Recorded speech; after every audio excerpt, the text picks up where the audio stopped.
My name's Daniel Murray. I'm a reformed management consultant. Spent a good 15 years working in very big companies across Australia. And so you might ask yourself, what do I know about change management? As Pete said, I've got a new change agent in my life. This is Zoe Mackenzie Murray. This is my little daughter. This was at 3 weeks. She's now 9. I was going to tell you about this beautiful story of how I look in her eyes, but I got a different one. Last night at about 3 o'clock, got up and she was a bit grumpy, making lots of noises, not necessarily from the mouth, mostly from the back, and took her out to change her.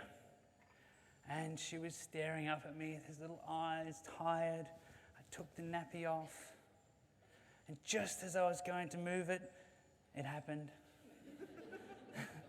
This huge explosion.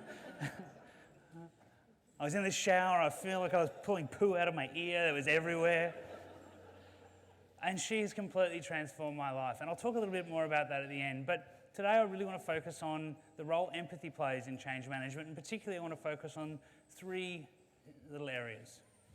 I want to talk about the role of emotions instead of logic. I want to talk about curiosity over instructions, and controversially, I want to talk about resourcefulness instead of resilience.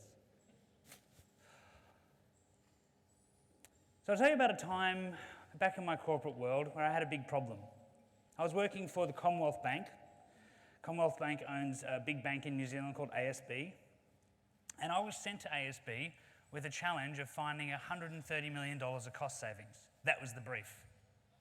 Need to save the money? Go find it. Now we had a good plan. We had the support of the CEO and CFO. They were my steering committee. We had consultants to support us, McKinsey documentation, benchmarking. We had this great plan. And to get things started, we had an open process where anything was on the cards. You could come up with any idea to save money and we'd look at it. One of the ideas that a young person came up with was, hey, look, we give people leather-bound diaries. Some of our customers get these leather, diaries with ASB on it. I think they're rubbish. I think we should get rid of them. I said, sounds like a good idea. How much are they worth? About $180,000 a year we spend on these leather diaries for high-value customers. Now, that wasn't going to get us to 130 mil, but every bit counts, right? So I walk over to the person who runs that business division and say, hey, here's a really simple quick win. You sign this off, diaries are gone, we got some runs on the board. Anyone from New Zealand here? This was the impression I got from the Australian person going over to New Zealand to tell him that we need to get rid of the diaries. I wasn't having a bar of it. No, diaries are important, they need to stay. What was going on here? What was really happening? What are the skills we need to understand the people so that we can get the change? Turns out the skill is empathy. So what is empathy? What do we mean? What do I mean when I say that? But what we do know from economics is that humans are logical, rational, sensible creatures who maximize their return. Anyone want to admit that that's who they are in this room? No, of course not. That's rubbish. That's what we think we are. That's what we tell ourselves. That's what economics describes, but it's rubbish. It's not true. There's this beautiful quote from Brené Brown. Humans believe we are rational creatures who sometimes have emotions, when in fact we are emotional creatures who sometimes act rationally. Does this resonate? Jeep worked this out. Little story about Jeep. Does anyone own a Jeep? Put up your hands. Yep. Okay, I'm going to apologise in advance. This may offend you. Jeeps are terrible cars. Oh, I know we've got people from QBE and IAG, insurance companies. You ask anyone in motor vehicle insurance, Jeeps are terrible. They used to sell 5,000 cars in Australia each year. Today, they sell 35,000 cars in Australia. Now, what you're thinking is, well, they must have made the cars better. Nah. Cars are still terrible cars. I'm sorry. It's just how it is. What they did was they stopped focusing on the car and they started focusing on you. Ford used to run ads with lists of features down the side. That was Ford's engineers trying to tell us how clever they were. No one cared. No one bought a car because the fifth one down said ABS brakes. No one cared. Jeep stopped showing you the car in their ads.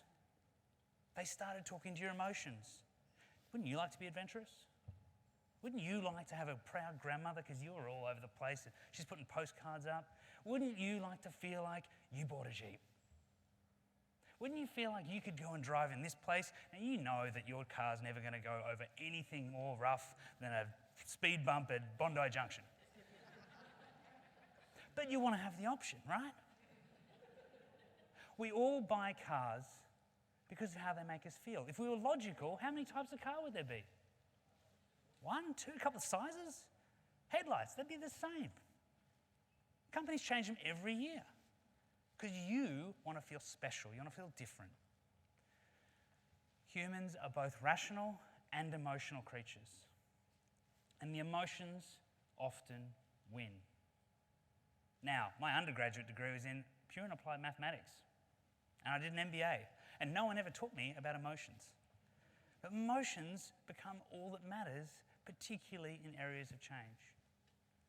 So let me define empathy as understanding the rational and emotional drivers of another person. As simple as that. What's going on in your beautiful brain? I want to understand that. And emotions are these things that absolutely really matter. They sit so deep in our brains. They are so critical to us. And they're really complex. I'm not smart enough to work all that out, so I keep it really simple. In change, I want to talk about 4 emotions. The first one is hope. Right? Hope is the vision. It's what we grow. That's why we change. Here's the future. This is where we're going. Second emotion, love. Sounds strange coming from a mathematician, doesn't it? But love's important. Am I cared about? Does my business care about me? Do I care about others? Do I feel connected to them? Are we in this together? This is this feeling of love. The third powerful emotion, justice. Let me ask you a question. You're driving along, someone cuts you off really abruptly. How long does that take out of your journey? How much extra time is your journey going to take because of that? Almost nothing. How do you react? With fury and anger. Oh, I wish I could kill them, right? Because it's unfair. It's unfair, and justice is an incredibly powerful emotion. The last one is fear. Fear is one of the most powerful emotions that any human will ever experience. There was potentially once a species of human who didn't experience fear. They're no longer with us because they didn't run away. They were swept out of the gene pool, right? We are built to fear. That's what keeps us alive. And what happens when you take these 4 emotions and when change happens, there's uncertainty in a VUCA world, as we talked about earlier, something interesting happens. They start to work in different ratios. You trigger fear, and that hopeful dream, that beautiful future that you've painted, becomes almost irrelevant. Fear will win every time. If I come back to the diaries, what was going on with this manager? What was happening? Well, I'd triggered fear through justice. He felt it was unfair. Why did he have to give up his diaries? Why couldn't someone else give up something else? This is unfair. And I'm scared now that you're going to keep taking stuff away from me. I'm scared that my power's gone. Who am I if I can't have all the things that I used to have in my control? So how do we overcome this? Well, I had quite a novel approach. I gave him a piece of paper. And I said, you know what? You might be right. Maybe the diaries are really vitally important. I don't know. But what I need you to do is on that piece of paper, write down the 3 names of the people we'll need to fire so you can keep the diaries. We've got to save the money. We know this. We've talked about this. We've built this out. We absolutely need to make the cost savings. What I did was I put it back towards love. Do you care about your people more than you care about the diaries? Are you willing to give this up? You're in control. I'm not taking this away from you. I want to downplay this idea of fear and ramp up this idea of caring. Now, unfortunately, if you're a customer of ASB, you no longer get a leather diary. But I can tell you, he felt more in control, and the people who worked there felt more empowered and in control. Humans are rational and emotional, and if we ignore emotions, we're ignoring humans. We are not connecting with them. We will trigger fear, we will trigger injustice, and everything else won't matter. Second thing I want to talk about is this idea of curiosity over instructions. Okay, so instructions are really good for computers. They're great. I love them, right? You tell them what to do and they just do it. Humans, not so much. Right? We feel belittled, particularly when we go to university and we study all this time, we're really smart and we've got great self-esteems, and then someone just tells us to do stuff. So what's going on here? Well, you see, what happened was it took 3.5 million years for our brains to slowly evolve from this guy over here on the left to present day. At that time, it more than doubled in size, and in terms of complexity and surface area, it exploded. We're incredibly smart now, and that took a really, really long time.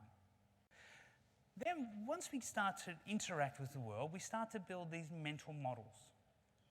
These pictures of how the world works, right? So I see someone and they look like me, and therefore I think I know how they think, and I experience the world using these shortcuts.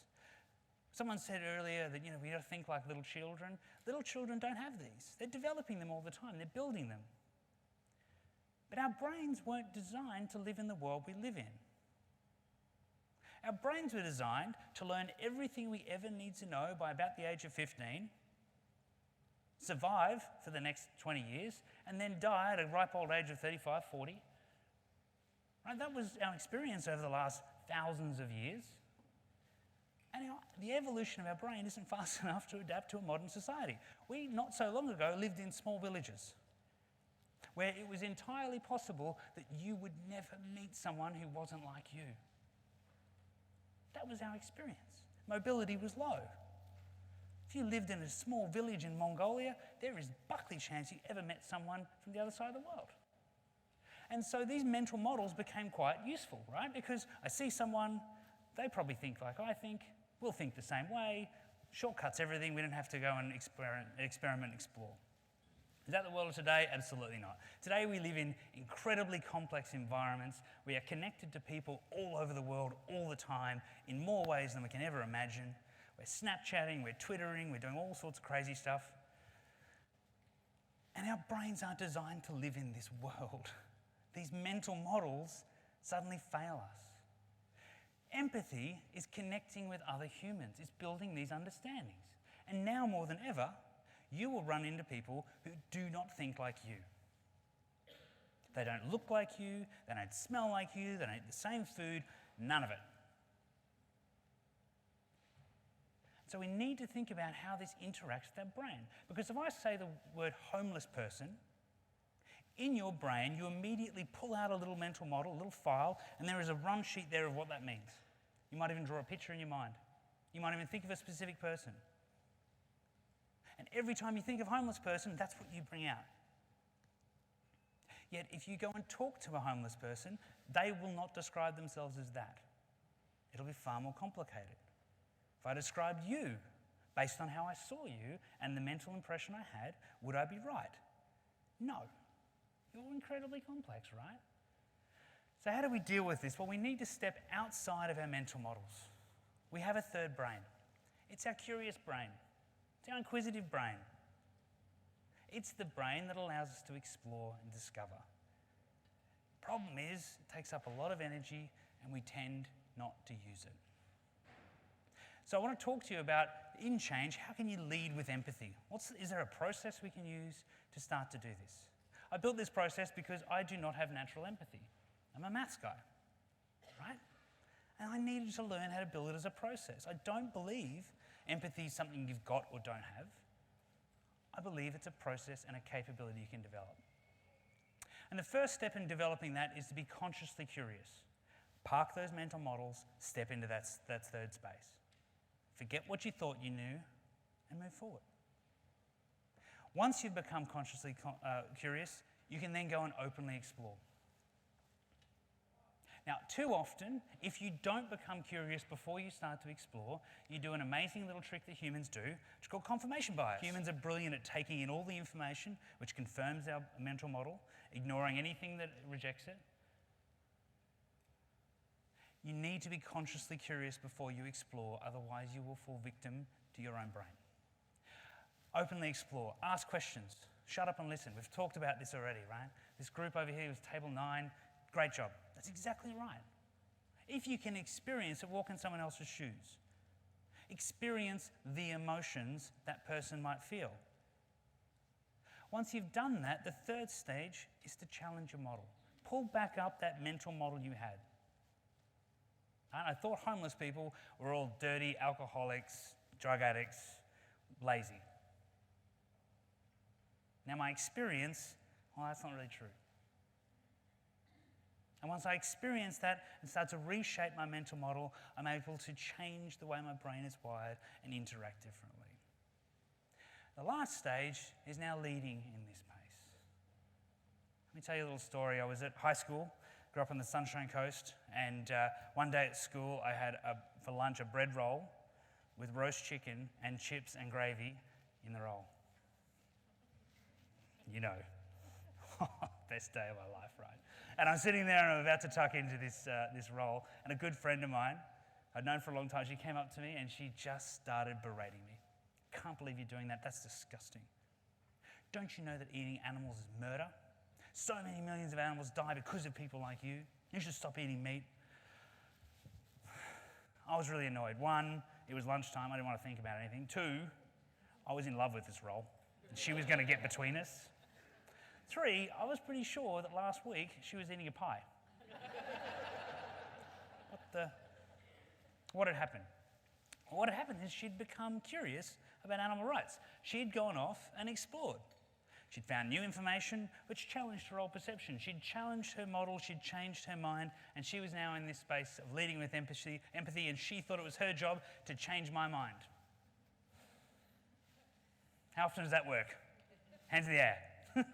It doesn't, right? Yet we do this all the time. We send leadership teams off to a retreat where they think about the company and they come up with a purpose and they have a whole revelation. They come back and they say, we're now this. And most people at work go, I'm doing the same stuff I was doing yesterday. Leave me alone. We do it, we have the pro-Trumpers and the anti-Trumpers, and they sit there and yell at each other about why the other's wrong, expecting that sometime soon, through all this yelling, they're about to change their mind. Does it work? No, never. If you want to lead with empathy, you need to help create curiosity in others. I'll give you an example of the greatest person at this that I've ever seen. Sir David Attenborough is an incredible environmentalist. But he doesn't tell you to be an environmentalist. He makes you curious about the animals. He drops you into worlds where you can explore and be with them and relate to them and feel them. One week we have to save the antelope from the lion, and the next week we've got to save the lion. And you explore and you change your mind through this journey that he takes you on. He doesn't make you an environmentalist by telling you to be an environmentalist.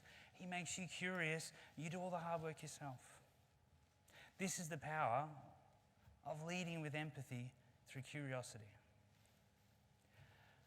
The last thing I want to talk about, and as I said, somewhat, hopefully not controversial, is this idea of resourcefulness and the importance it plays in developing culture within our businesses. Now, because I've got a little tiny girl, I thought of stories that I'd want to tell her and stories she'd want to hear. And so I made up this little story. It's a little story about a rhino and a monkey. The rhino and the monkey used to live around this big tree in the plains. And one day there's this huge storm rolling in. And the storm buckets down and hailstones rain down, and these big hailstones start to smash into the tree and the monkey and the rhino. And once the storm passes, the poor monkey's laying there, broken, sore. He turns to his friend the rhino and says, "Rhino, are you okay?" The rhino says, Yeah, I'm fine. Monkey says, but those hailstones, how come you're not hurt? He said, well, I've got thick skin. I've got tough skin. Monkey says, well, what do I need to do? He said, well, all you got to do is get tough skin, thicken up, toughen up. So the monkey goes and gets some clay and he puts it on his arms, he bakes in the sun, he's thinking, yeah, it's going to work, it's awesome. Can't climb the tree at the time, but it's okay, he's going to be tough, right? And then the next storm comes and the rain buckets down, washes off the clay, and the hail buckets down, smashes into the poor monkey. After this passes, he says to the rhino, are you okay again? I'm dying here. The rhino says, look, monkey, you just got to toughen up. A bit dejected, the monkey lays back against the tree. And out of the tree pops a little squirrel. Monkey looks at the squirrel and says, are you hurt? Are you okay? The squirrel says, yeah, I'm okay, I'm fine. The monkey says, well, do you have thick skin? Are you tough? The squirrel says, no, I don't have thick skin. You see, we can't all have thick skin. I hide in the tree. There's a little space in here for me. We can't all have thick skin, but we can all find a way to thrive through these challenges. We just have to look at what's around us. So the monkey thinks about this. And as the next storm starts to appear on the horizon, rain starts to bucket down, the monkey walks over, he sits underneath his friend the rhino, and lets the hail pass. We don't want monkeys who have thick skin. We need our monkeys to be monkeys. In an ever-changing VUCA world, we need more capabilities than ever. We need more diversity than ever. In Australian businesses, we have plenty of rhinos. We got tons of them. We do not need more rhinos. And we do not need monkeys forced to become rhinos. We need to teach our people about resourcefulness. We need to help them find a way to get by with their capabilities, with the things at their disposal. We've got to support them through these storms.